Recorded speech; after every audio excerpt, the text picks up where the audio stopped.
जय श्री राम, जय श्री बालाजी महाराज।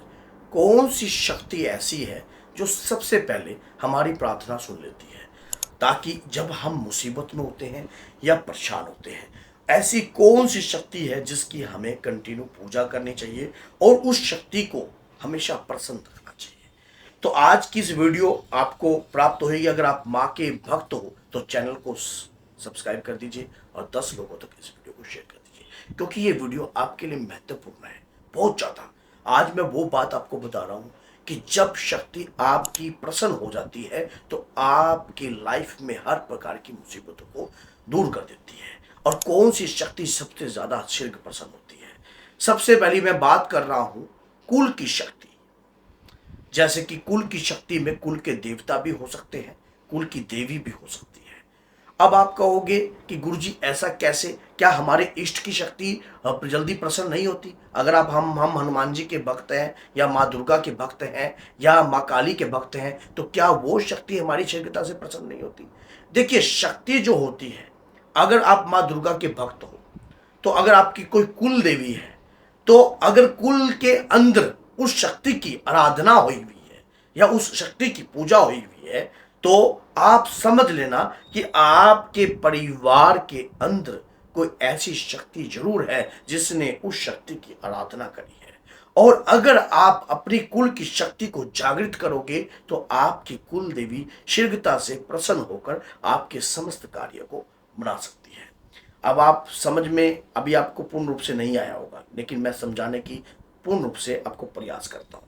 जैसे मान लीजिए एक भक्त है जिसका नाम है राम प्रसाद। राम प्रसाद ने अपनी, ये आपकी तीसरी पीढ़ी पहले की बात कर रहा हूं, अपनी तीसरी या चौथी पीढ़ी पहले माँ दुर्गा की अटूट आराधना करी है या माँ शीतला की, माँ काली की पूजा करी है अटूट। और अपने जीवन के 50 साल 60 साल माँ दुर्गा के चरणों में अर्पित कर दिए। 82 साल की उम्र में उन्होंने अपनी देह का त्याग कर दिया।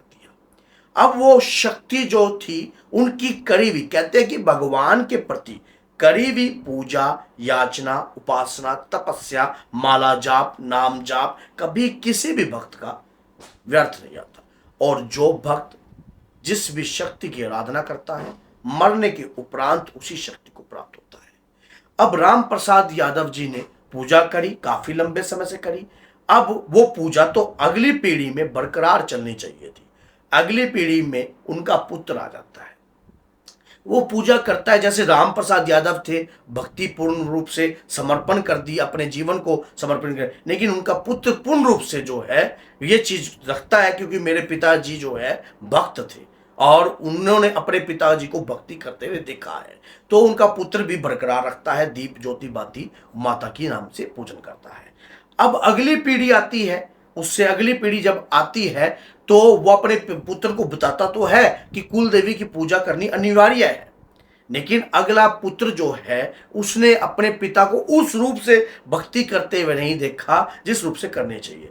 फिर वो क्या करता है, अगली पीढ़ी वाला जो है सिर्फ नाम की भक्ति करता है और प्रॉपर रूप से भक्ति नहीं करता। अब राम प्रसाद ने जो धन अर्जित किया था, धन पता है कौन सा? भक्ति रूपी धन, जो पीढ़ियों में चलता है, जो पीढ़ियों में तपस्या कर कर हमारी करीबी तपस्या हमारी पीढ़ी को फलदायक बनाती है। हमारी पीढ़ी में अगर शक्ति की आराधना की जाती है तो ये बरकरार दूर तक रहता। अब अगली पीढ़ी वाला जो है उसने उतनी भक्ति करी जितनी उसने अपने पिता को देखा। अब उसने करी नहीं तो उसके पुत्र ने वो चक्कर विदेश भेज दिया या कहीं भेज दिया। अब ऐसे बच्चे को डिप्रेशन आने लग गया, शरीर में पीड़ा उत्पन्न होने लगी, तनाव उत्पन्न होने लग गया, सामाजिक तौर पर वो व्यक्ति परेशान होने लग गया, क्योंकि उसको कुल देवी की शक्ति के बारे में अवगत ही नहीं करवाया, ना कुल की देवता की शक्ति के बारे में अवगत कराया। अब वो सोचता है कि कहीं ना कहीं जो है उसकी पत्री सोचती है हमारे ऊपर तंत्र हो गया है, हमारे ऊपर जो है प्रक्रिया हो गई है। और उसको समाज में ये नहीं पता लगा कि आप अपनी कुल की शक्ति राम प्रसाद यादव को तो भूल ही गए हैं। अब एक बात बताइए, माँ दुर्गा की आप भक्ति कर रहे हो, आप ही लगा लीजिए, आप अपने ऊपर एग्जाम्पल ले लीजिए, आप माँ दुर्गा की भक्ति कर रहे हो, क्या आपकी करी हुई भक्ति व्यर्थ जा सकती है? माँ आपको पूजनीय नहीं बनाएगी? माँ आपके, माँ का लाल जो इतना अपनी भक्ति कर कर, जिसने अपने जीवन को माँ के चरणों में समर्पित कर दिया हो और उसकी कुल में ही उसकी पूजा ना हो, उसका नाम तक ना लिया जाए, ना पितृ रूप में लिया जाए, ना देव रूप में लिया जाए, ना देव पितृ रूप में लिया जाए, तो अब परिवार के अंदर डिस्टरबेंस अपने आप ही चलती रहती है। फिर आगे पीढ़ियों तक और परिवार जिस पोजीशन में था, लेकिन कोई आदमी अब वो क्या करते हैं, शॉर्टकट ढूंढते हैं, बस हमारे परिवार का कल्याण हो जाए, कैसे ना कैसे हमारा परिवार इस प्रकार की दुविधाओं से दूर हो जाए। अब वो अपने परिवार की इस प्रकार की स्थिति को ढूंढते हैं, लेकिन ऐसी स्थिति आती ही नहीं, क्योंकि परिवार में कुल की शक्ति की तो पूजा ही नहीं हो रही, कुल की शक्ति की तो पूजा ही नहीं हो रही। अब कोई भला माँ के भक्त के पास जाते हो, वो बताता है कि कुल शक्ति को, आपकी कुल देवी कौन है,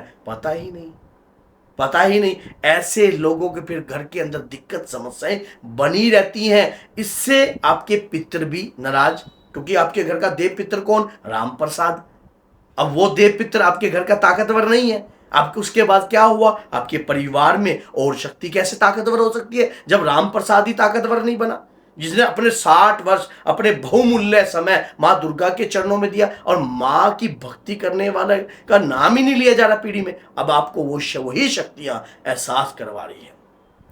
जब आप अपनी शक्ति को पहचान लेते हो, जब आप अपनी कुल की शक्ति को पहचान लेते हो, या कुल के देवता की शक्ति को पहचान लेते हो, या किसी भक्त ने अगर जो पीढ़ी में भक्ति पूजा पाठ करी होती है वो पहचान लेता है, वो चढ़ती कला हो जाता है।